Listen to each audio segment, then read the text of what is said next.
Today is Tuesday.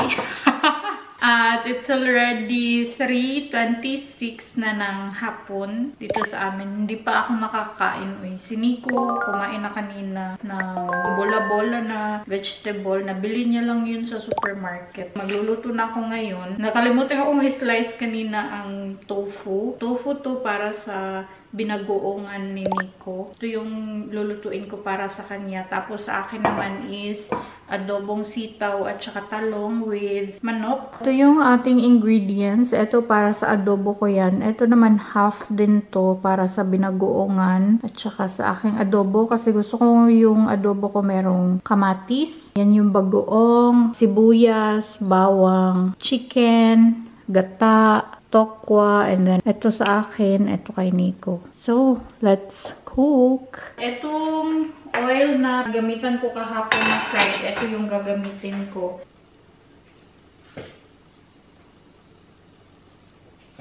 Since unahin ko ang adobo, lagay ko muna ang sibuyas, ay bawang din.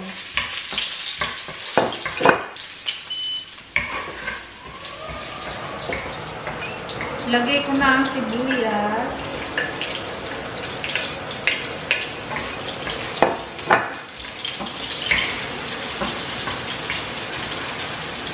And then, ang kamatis. Mabango pag mayroong kamatis. First time kong mag-adobo na gagamit ako ng chicken fillet. Hindi ko pa pala ito naasinan. Lagyan ko muna ito ng asin. And so, ilagay ko na ang chicken. Maglagay ako ng fish sauce. Tansya-tansya lang itong aking timpla.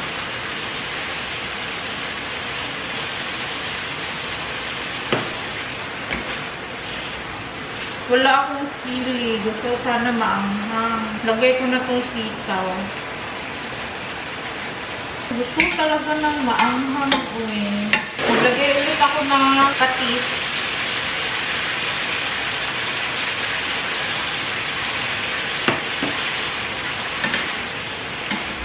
Para lumambot ang ating sitaw, maglagay ako ng tubig. Mainit na tubig ang ilalagay ko dito. Konti lang. Para lang lumambot ang sitaw, no? Charmura na yung turuan na. Tapos tatakpan ko siya. At habang pinapakulo ko to, I guess, lulutuin ko na din ang para kay Nico. Ito pa din ang aking gagamitin, yung used oil. Ginamit ko na oil kahapon.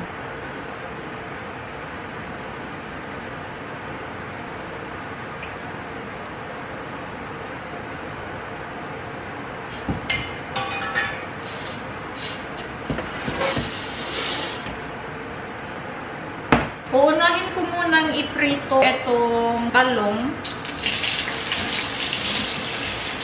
Ito lang din yung aking gagamitin para lagyan ng naluto na talong. Kasi set aside pa yan siya eh. Of course, hindi dapat makalimutan ito. Busy kay linya eh. So, okay na to. Hindi ko lang siya lulutuin ng bonggang-bongga para mamaya pag ilagay siya sa bagoong, pwede pa din manuot yung lasa ng bagoong sa kanya ba. So, set aside ko lang to. And then, ang tofu naman ang ito-fry. Ito lang din yung lalagyan ko. Set aside din yan siya eh.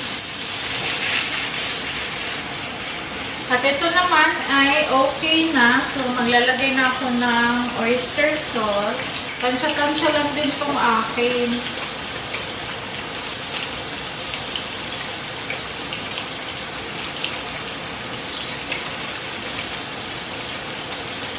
Ang sarap talaga nito pag maanghang. Lagyan ko lang siya ng cayenne pepper para maanghang siya. Kasi gusto ko talaga ng maanghang na adobo.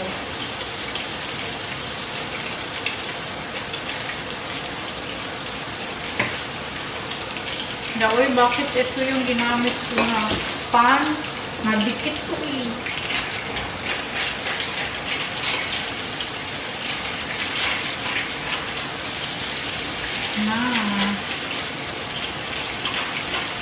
Nakalimutan ko na ito pala yung madikit na kawali.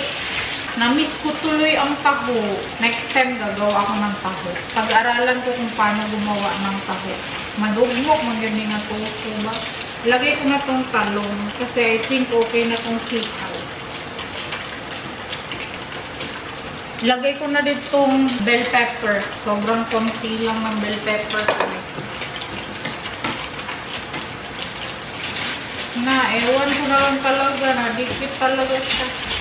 Madugmok ngayon din na tofu. Ewan ko na lang sa tofu na to. May nakita kasi akong video na hiniwa niya muna bago niya pinrito. Nung ako nagluto dati, pinrito ko muna yung buong tofu, saka ko siya hiniwa. Itong aking adobong sitaw, hindi na siya adobo. Sinabawang sitaw na siya. Na-curious talaga ako kung anong lasa nitong aking adobo. Kung adobo pa ba to or hindi na.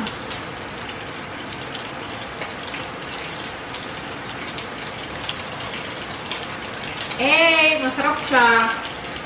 No joke.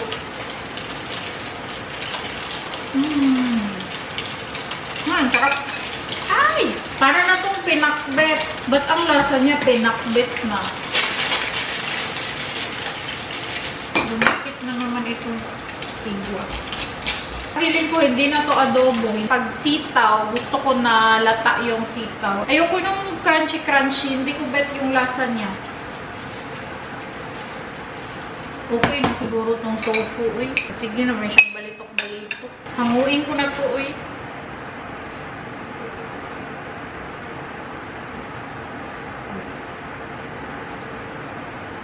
Lagay ko na ang bawang.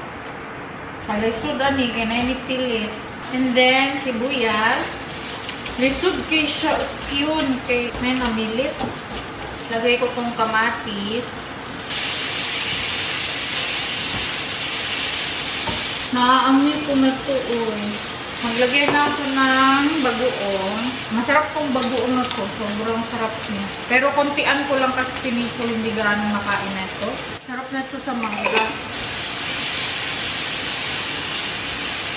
Nilagay ko na ang gata. Hindi na siguro ako maglalagay ng tubig dito.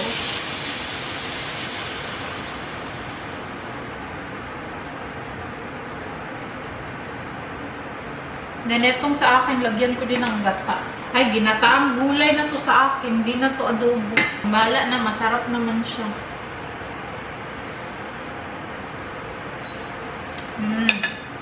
Sarap na niya. Hindi pa nga ako naglagay ng asin dito Naglagay lang ako ng paminta.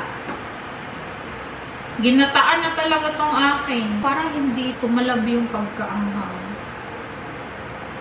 Ang sarap. Nakaka-addict siya. Lagyan ko pa siya ng cayenne pepper para maanghang siya. Hindi siya mamanghang.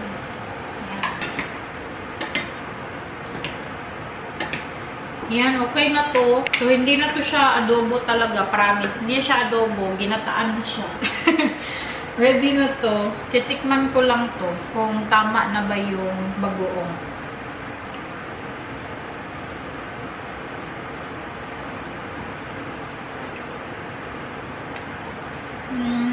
Walang bagoong sa panlasa ko doon. Lagyan ko pa siya ng konti. Sobrang sarap ng bagoong na yan. Ewan ko na lang eh. Maglagay ako ng paminta. Hindi na ako maglalagay ng asukal dito dahil medyo matamis yung gata. Pero feeling ko maglalagay ako dito ng sanggamakmak na asin. Hindi siya maalat. Ayan. Meron siyang lasang bagoong. Ang sarap! Ala, kalami. Ala, parang ang sarap niya. Fish sauce na lang ilagay ko instead of asin. Sauce pa lang to. Ang sarap na.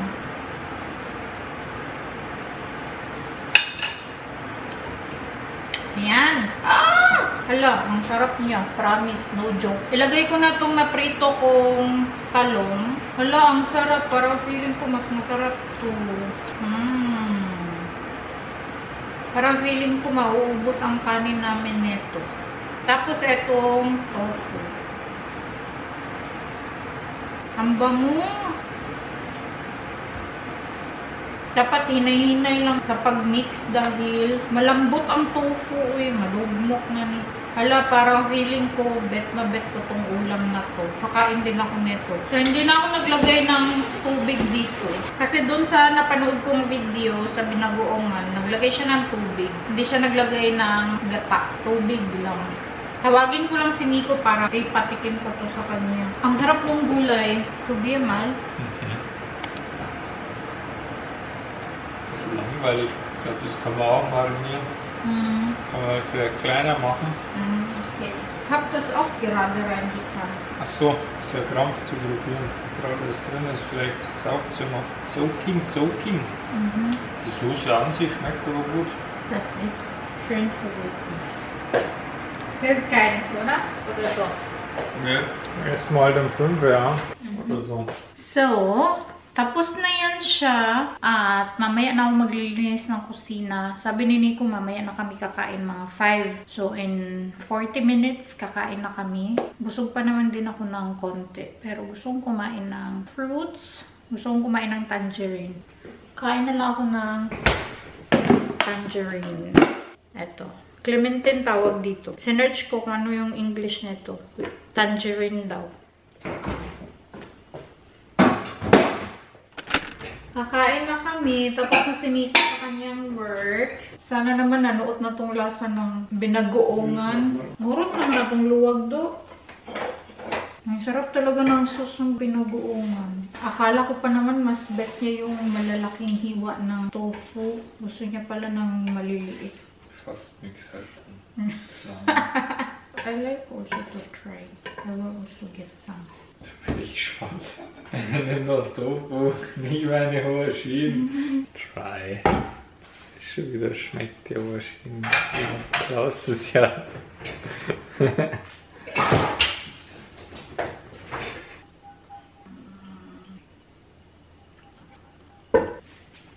Aber es gibt die Tignan niyo yung kanya. Mga unta. Mga oh.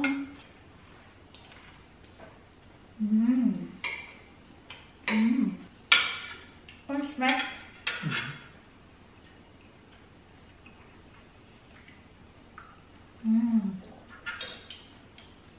Willst du sie probieren? Was ist das? Mein Kokosnuss ist. Das rote? Tomaten und Paprika.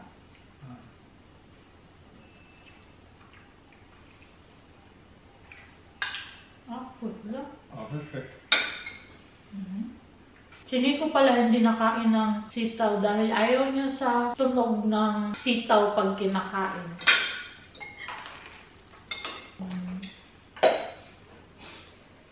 Thank you.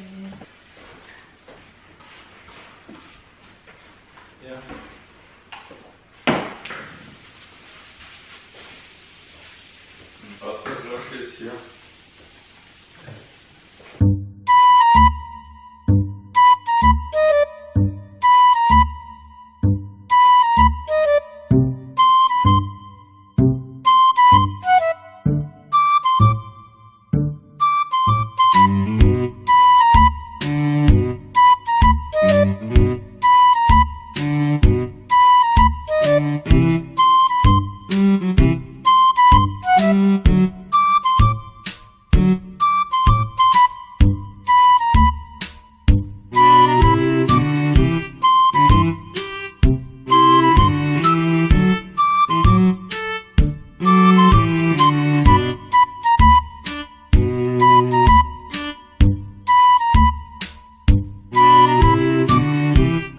Maglinis doon sa aming sink. Ito naman ang aking tatrabahuin. Kasi portion ko to. Sayang kasi pag nasira lang siya. I-portion ko siya ng yung tamang-tama lang sa isang serve. Para pag gusto kong kumain nito, i-defrost ko lang siya. Bukas parang gusto kong kumain ng munggo. Tamang-tama, meron akong nasa freezer na munggo dyan. Pag meron kayong mga tirang pagkain, much better na i-freezer nyo. Kasi madali lang masira pagkain dyan sa Pinas kasi mainit. Dito, okay pa. Mga 3 days na nandito lang sa open area. Kasi malamig dito. Pero dyan sa Pinas, parang hindi kaya pag mahayaan lang. Pupunta si Nico sa work bukas sa company niya. Yan yung babaunin niya. Ayan o. O, diba? Meron akong pang freezer. Ilagay ko lang to siya sa ref. Hindi na to mainit. Pwede yun to ilagay diretso sa ref. Since malaki naman yung space ng ref namin.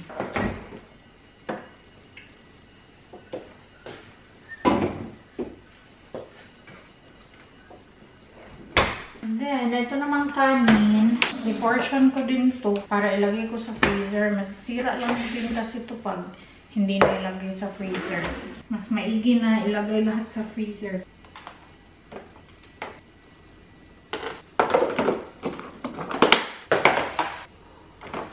Subaybay kayo sa mga vlogs ko. Ginagawa ko dati is, nilalagay ko siya sa cellophane. Pero, every time na nagbubukas ako ng kanin, nasasayangan ako sa cellophane. Alam ko na nakakapag-produce ako ng maraming plastic. Kaya, naisip ko na ganituhin na lang. I-separate na lang para hindi sila magdikit.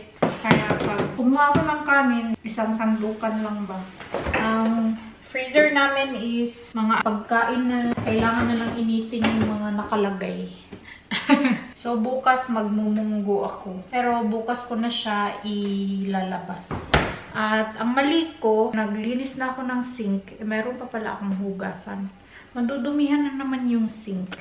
Andito na ako sa aming closet / office ni Nico. Kinuha ko yung mga sinampay ko. Tingnan nyo naman oh. Sana, ito yung paplansyahin ko. Ito naman yung tupiin ko. At meron pang nasa dryer. Sana bukas makapagplansya na ako. Kasi sa weekend, alis kami. Pupunta kaming Austria. Feeling ko wala akong gana pumunta dahil malamig. Gusto ko sa bahay lang. We'll see kung anong gagawin namin sa Austria. We'll see kung matutuloy kami sa Hallstatt.